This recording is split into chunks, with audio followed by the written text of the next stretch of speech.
Hello दोस्तों, कैसे हो आप सब। बिटकॉइन और क्रिप्टो करेंसी मार्केट को देख के उम्मीद करता हूं अब तो आप अच्छा महसूस कर रहे होंगे। बिटकॉइन $80,000 को कल छू ही गया था। अभी थोड़ा सा स्टेबल दिख रहा है $80,000 के आसपास। लेकिन मुझे पता है आप में से ज़्यादातर लोग ऑल्ट कॉइन्स लेके बैठे हुए, और ऑल्ट कॉइन्स के अंदर अभी जो मोमेंटम आ रही है भाई, उसको देख के लगने लगा है कि हाँ यार, शायद हमारे पोर्टफोलियो की रिकवरी हो जाए या एक एग्जिट पॉइंट मिल जाए। क्योंकि बहुत सारे लोग यहाँ ऑल्ट कॉइन्स के अंदर स्टक हैं और ये सोच रहे हैं कि यार कब हमारा नंबर आए या कब कॉइन्स के अंदर एक मोमेंटम देखने को मिले। अच्छी बात क्या है, एक हफ्ता क्या कर सकता है वो हमें इस हफ्ते ने बता दिया है। अभी हफ्ता ख़त्म नहीं हुआ है और कई कॉइन्स जो कि लगभग समझ लो अपने लोअर लो बना रहे थे, ऐसा लग रहा था कि भाई सब कुछ ख़त्म ही हो जाएगा, उनके अंदर 20 से 50% का उछाल देखने को मिल रहा है। तो कई लोग जो बोलते हैं ना ऑल्ट कॉइन्स के अंदर क्या होता है, भाई बिटकॉइन हो क्रिप्टो करेंसी मार्केट हो, ये जब अपने पे आती हैं तो इनको एक हफ्ता ही चाहिए होता है पूरा हालात और जज्बात बदलने के लिए। अगर ऐसा कुछ अगले 2 महीने चल गया ना, तो भाई साहब यहाँ पर उम्मीद कर सकते हो आने वाले टाइम के अंदर बिटकॉइन और क्रिप्टो करेंसी मार्केट अच्छा करते देखने को मिल सकती है। लेकिन एक बड़ा सवाल है, और सवाल से ज़्यादा डर है कि यार यहाँ पर क्या ये रैली मेंटेन रह पाएगी, आगे बढ़ पाएगी, आगे बिटकॉइन का क्या होगा, ऑल्ट कॉइन्स का हमें क्या करना चाहिए, क्या ये ऑल्ट सीज़न है या हम यहाँ पर सिर्फ जो बड़े बड़े लोग हमेशा करते हैं कि भाई उनके एग्ज़िट पॉइंट हो और हम यहाँ ले रहे होंगे और वो एग्ज़िट कर रहे होंगे। ये सब सवाल हैं और सवाल से ज़्यादा डर है कि क्या ऐसा हो सकता है, क्योंकि ये इस साल में एक बार ऐसा कर चुके हैं। तो बहुत कुछ बताने समझाने को है, और ये रैली क्यों देखने को मिली, उसके पीछे क्या रीज़न निकल के आ रहे हैं, सब बताने समझाने की कोशिश करूँगा। आपका भाई आपके साथ बना हुआ था, आज भी बना हुआ है। अब आपको लगातार वीडियो देखनी शुरू हो जाएंगी, लेकिन बुरे वक्त के अंदर आप मुझे बताओ हम आपके साथ यहाँ खड़े थे कि नहीं खड़े थे। और अभी भी कोई ऐसा अच्छा वक्त नहीं आया है जिसके लिए हमें बोलना पड़े कि भाई बुरे वक्त के लिए। अभी भी हालात ऐसे नहीं हुए हैं कि ऐसा लगे कि भैया सब कुछ ही जो है जज्बात हालात चेंज हो गए, नहीं। लेकिन मैंने आपसे बोला हुआ है भाई, हमारी पूरी कोशिश रहती है हम आपके साथ बने रहेंगे। तो चैनल पे पहली बार आए तो चैनल को सब्सक्राइब कर लो, वीडियो को लाइक और शेयर कर लो, ताकि हमारा भी मोटिवेशन बना रहे। और कोशिश करो यार ज़्यादा से ज़्यादा लाइक करने की। वीडियो देख जाते हो मेरे पुराने भाई बहन, लेकिन वीडियो को लाइक नहीं कर रहे हो। सपोर्ट कर देना चाहिए कम से कम। अब तो ऐसे हालात देख के तो आपको भी थोड़ा सा लगना चाहिए कि हाँ यार थोड़ा सा जोश आने लगा होगा, तो ये जोश को अपने लाइक के बटन पे भी दिखाओ। साथ के साथ यहाँ पर बहुत कुछ है जो मैं बता सकता हूँ, लेकिन यहाँ पे डायरेक्टली बात करते हैं बिटकॉइन और क्रिप्टो करेंसी पे इम्पैक्ट क्यों पड़ रहा है। एक तो इमीडिएट, और ऊपर से देखेंगे कि यार ओवरऑल इनके पीछे क्या रीज़न है ड्राइव करने का।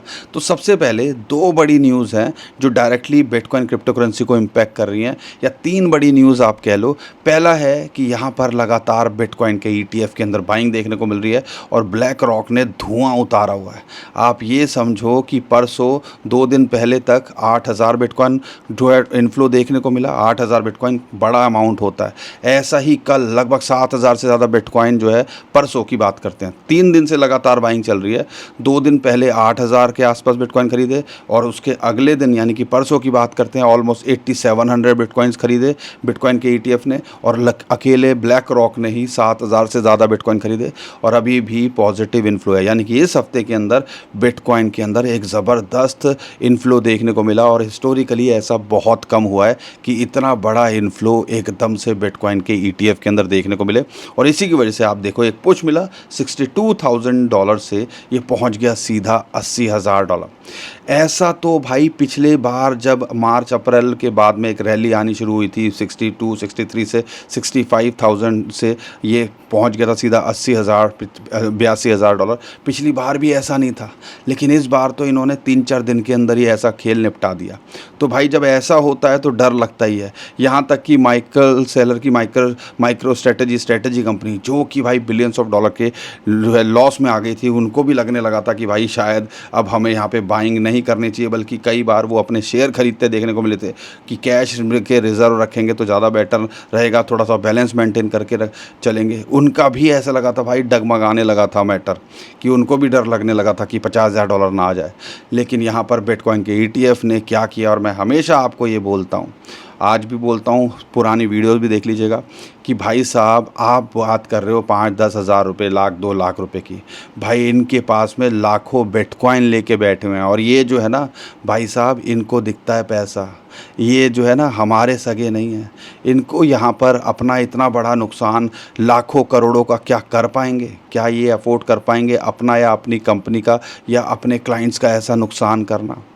ये एक बहुत बड़ा सवाल है। और इसलिए बोलता हूँ, और ब्लैक रॉक वो कंपनी बोली जाती है, अकेले अगर चाहे तो सुबह शाम में रिलायंस जितनी बड़ी कंपनी को बेच सकते हैं, ये कहावत भी दी जाती है। मतलब इतने ट्रिलियंस ऑफ डॉलर वो मेंटेन करते हैं। और आपने जो रैली देखी थी ना, कि भाई हमने 15-25 हज़ार से ये सीधा पहुंच गया $1 लाख के ऊपर, उसके पीछे कहीं ना कहीं ये ब्लैक रॉक या ETF के इन्फ्लो का इन्फ्लुएंस था, और उसकी उनका भी रीज़न माना जाता है। आप मानोगे ये नहीं मानोगे मुझे नहीं पता, हिस्ट्री को खंगाल के देख लीजिएगा। तो दोबारा से उनकी बाइंग आते देखने को मिल रही है, और उसकी वजह से हमने एक बड़ा पुश देखा। अब इसके अलावा क्या है, यहाँ पर एक और जो बड़ा रीज़न निकल के आ रहा है कि भाई लगातार अब मिंटिंग हो रही है। यहाँ पर पिछले हफ्ते 10 दिन के अंदर या अगस्त के अंदर $1 बिलियन की मिंटिंग हुई थी USDT की। कुछ सर्कल भी जो है यहाँ पे मिंट कर रहा था USDC, ये सब निकल के आ रहा था।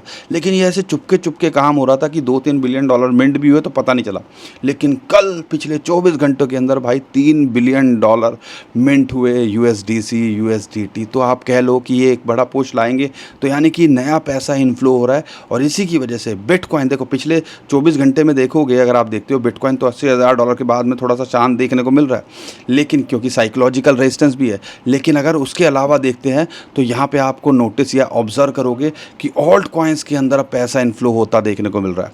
यूजुअली ऐसा होता है, पहले बड़ा कॉइन जो है, पहले बिटकॉइन जो है एक अच्छा माहौल बनाता है, पुश लेता है, फिर बिटकॉइन थोड़ा स्टेबल होता है, उसके बाद में फिर हम देखते हैं इथेरियम या बड़े कॉइन्स के अंदर एक मोमेंटम आती है, और फिर सारे ऑल्ट कॉइन्स तक यहाँ फटते देखने को मिलते हैं। क्या कुछ ऐसा ही पैटर्न अभी होता देखने को मिल रहा है?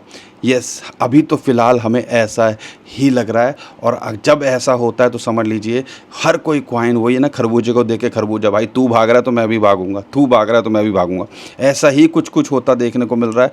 इथेरियम देखो, बिटकॉइन पहले पुश किया, $80,000 के आसपास आया, इथेरियम उसके साथ में थोड़ा सा चल रहा था। लेकिन इथेरियम को टेक्निकली एक रेजिस्टेंस थी, जो कि या अभी भी है, जो कि आती है $2400 से $2500, जो आता है 200 वीक और 50 मंथ मूविंग एवरेज। अगर इथेरियम यहाँ मेंटेन कर पाया, और बिटकॉइन की जो एक रेजिस्टेंस टेक्निकली देखते हो जो लगभग आती है 80,000, तो साइकोलॉजिकली है ही, लेकिन इंपॉर्टेंट एक रेजिस्टेंस है, वो है 50 डे मूविंग एवरेज, वो निकल के आती है $83,000-84,000। अगर हम चाहते हैं बिटकॉइन $1 लाख के पार जाए, तो अब ये एक रेजिस्टेंस का काम कर रहा है, और हो सकता है कुछ टाइम 80 या $83,000 के आसपास ये रिजेक्शन फेस करे, या यहाँ इसको ब्रेक करने की कोशिश करे। इसको देखना है। इथेरियम को देखते हो तो $2400-2500 मैंने आपको बताया टेक्निकली, और अब से नहीं कब से बोल रहा हूँ कि ये इसके टारगेट हो सकते हैं, या भाई ये एक रेजिस्टेंस लेवल हो सकता है। अगर हम चाहते हैं बिटकॉइन को $1 लाख के पार जाना, तो भाई हमें ये जो है लेवल बिटकॉइन के अंदर तोड़ना पड़ेगा। अगर हम चाहते हैं इथेरियम के अंदर $3,3500 जाना, तो भाई ये जो $2400-2500 का रेजिस्टेंस है, 200 वीक 50 मंथ मूविंग एवरेज, इसको तोड़ना पड़ेगा। सोलाना के साथ में भी $100-105 पे इसको जो है रेजिस्टेंस है, लेकिन $60 से सोलाना $100 आ गया। तो भाई यही कह रहा हूँ कि अगर अच्छे कॉइन में बने हो, मैं आपको लगातार बोल रहा था, तो वो निराश नहीं करने चाहिए। इसलिए हमें हमेशा बोलता था पोर्टफोलियो को मैनेज करो, 5 से 10% क्रिप्टो में एक्सपोजर है तो, और 50% बिटकॉइन, 25% इथेरियम, 25% ऑल्ट कॉइन्स में है। तो अगर सब कुछ लगाओगे, स्ट्रेटजी सही से करोगे, और डॉलर कॉस्ट एवरेजिंग क्यों ज़रूरी होती है अब समझ में आया होगा। 50,000 का वेट करते रहते तो हो जाता ना। तो इसीलिए $60,000 के आसपास थी, बोल रहा था पार्ट में एंट्री करने की कोशिश करो। उम्मीद करता हूँ लोगों ने समझा होगा। तो ये 50,000 तो नहीं आया, लेकिन हाँ 50,000 से 60,000 से दोबारा भाग गया, क्योंकि वहाँ पे इंपॉर्टेंट सपोर्ट थी 200 वीक 50 मंथ मूविंग एवरेज की। तो इसीलिए कई बार हमें इमोशनल होकर डॉलर कॉस्ट जो स्ट्रेटजी होता है उसको अडॉप्ट करना चाहिए। तो $50,000 के वेट करते रह जाते तो हो जाता है हिस्ट्री रिपीट नहीं हुई उस लेवल तक। तो भाई एक और कई इंडिकेटर ये भी बता रहे थे थे कि यार बिटकॉइन का बॉटम हो चुका है, बहुत करीब है। तो ये सारी चीज़ें हमें ऑब्ज़र्व करनी चाहिए। इसीलिए भाई जब तक स्किन इन द गेम नहीं होगा, ठीक है ना, जब तक आप घुसोगे नहीं आपको समझ में नहीं आएगा ये हो क्या रहा है मार्केट के अंदर, ठीक है। बाहर से तो सब कुछ ऐसा लगता है ख़त्म है, लेकिन जो बड़े बड़े लोग थे वो यही खेल करते हैं जो हम कई बार यहाँ समझ नहीं पाते हैं। अब ये तो एक और रीज़न निकल के आया कि हाँ यार मिंटिंग हुई, बिटकॉइन के ईटीएफ के अंदर इन्फ्लो देखने को मिला, लेकिन यहाँ पर उसके अलावा ये सब कुछ एक मोमेंटम के अंदर पार्ट है, बिटकॉइन को डायरेक्ट इम्पैक्ट कर रहे हैं। लेकिन ऐसी ये ट्रिगर हुआ कैसे, उसके पीछे जो दो बड़े रीज़न निकल के आ रहे हैं। एक क्लैरिटी एक्ट जो कि कहा जा रहा है 15 सितंबर को उसके ऊपर रेगुलेशंस आते देखने को मिल सकते हैं, और वो बहुत बड़ा गेम चेंजर हो सकता है बिटकॉइन क्रिप्टो करेंसी के लिए, और इसके लिए हर कोई वेट कर रहा है। अगर ऐसा हो गया, क्योंकि डोनाल्ड ट्रंप भी यहाँ पे अभी कई स्टेटमेंट क्रिप्टो को लेके फेवर में आते देखने को मिल रहे हैं, तो ऐसा हो गया ना तो भाई हो सकता है एक बड़ा बुल रन ट्रिगर होता देखने को मिले। ये चीज़ की वजह से एक हो रहा है, लेकिन एक जो आप कह लो कि जिससे गोल्ड सिल्वर बिटकॉइन सब पे ही पॉजिटिव इम्पैक्ट पड़ेगा, वो है कि यहाँ पर जो बायबैक का ट्रेजरी बॉन्ड्स बायबैक की बात जो है की गई है, जो पहले उसकी लिमिट थी $2 बिलियन की, उसको बढ़ा के $4 बिलियन कर दिया। और ये होता क्या है थोड़ा समझने की कोशिश करना भाई। जो जो यूएसए का डेप्ट है ना इस टाइम पे 40 ट्रिलियन डॉलर के पार पहुंच गया है। ये बहुत बड़ा होता है, तो इस फिर लोगों को डर लगने लगता है यार हम इनके बॉन्ड्स ये जो है ट्रेजरी बॉन्ड्स या ये सब चीज़ें ले रहे हैं, तो यार क्या यार ये वापस भी दे पाएंगे, क्या ये अमेरिका डिफ़ॉल्ट तो नहीं कर देगा। ये सारी बातें दिमाग में आने लगती हैं, तो लोगों का कॉन्फिडेंस हिलता है। तो इसलिए भाई फिर वो कहते हैं कि भाई हम खरीद ही नहीं रहे, ऐसी चीज़ में जाएँ क्यों जहाँ पर भैया बहुत टेंशन जो है देखने को मिले। अब ये सारी चीज़ें जब भी ऐसी चीज़ सिचुएशन होती है, तो जो यूएस का जो ट्रेजरी डिपार्टमेंट है वो कहता है चलो भाई तुम नहीं खरीद रहे मार्केट के अंदर, हम खुद बायबैक करेंगे। पहले 2 बिलियन का कर रहे थे, अब उसको बढ़ा के $4 बिलियन कर दिया। अब 4 बिलियन जब इससे क्या होता है भाई, जो ट्रेजरी बॉन्ड्स की यील्ड है वो गिर जाती है। अब यील्ड गिरेगी तो जो लोगों ने पैसा लगाया वो कहेगा यार ये तो भाई यहाँ पे जब कुछ अच्छा आ ही नहीं रहा, रिटर्न मिलेगा ही नहीं कुछ खास, तो वो दोबारा से ट्रेडिशनल मार्केट की तरफ जाते हैं, bitcoin crypto currency gold silver, तो वो पैसा फिर वहाँ फ्लो करना शुरू कर देता है। और ये देख सकते हो पिछले एक हफ्ते के अंदर इसी वजह से, चाहे बिटकॉइन हो, क्रिप्टो करेंसी हो, गोल्ड सिल्वर हो, उसके अंदर एक पुश देखने को मिल रहा है। यहाँ तक कि यूएसए की मार्केट के अंदर एक पुश देखने को मिल रहा है, तो ग्लोबल मार्केट पे भी उसका पॉजिटिव इम्पैक्ट पड़ रहा है। तो ये एक बड़ा जो है रीज़न निकल के आ रहा है। अब यहाँ पर हमने करना है तो क्या करना है, अब वही हो जाता है ना, जब मौका था वॉरेन बफे की कहानी मैं बता के थक गया था कि भाई जब सब कुछ सबको लगे सब कुछ ख़त्म है, तो यहाँ पे हमें कुछ करना चाहिए, कैश यहाँ पे जो है अवेलेबल होना चाहिए ताकि पार्ट में कुछ कर सकें, डॉलर कॉस्ट एवरेजिंग भी कर सकें। लेकिन वो चीज़ें सब समझ में नहीं आती, जब हालात बुरे होते हैं तो लगता है यार मार्केट और नीचे जाएगी। इसीलिए डॉलर कॉस्ट एवरेज की स्ट्रेटजी यहाँ पर बोली जाती है कि हाँ यार ये चीज़ें करनी चाहिए, ठीक है, जो है अपना डॉलर कॉस्ट एवरेज DCA करते रहना चाहिए।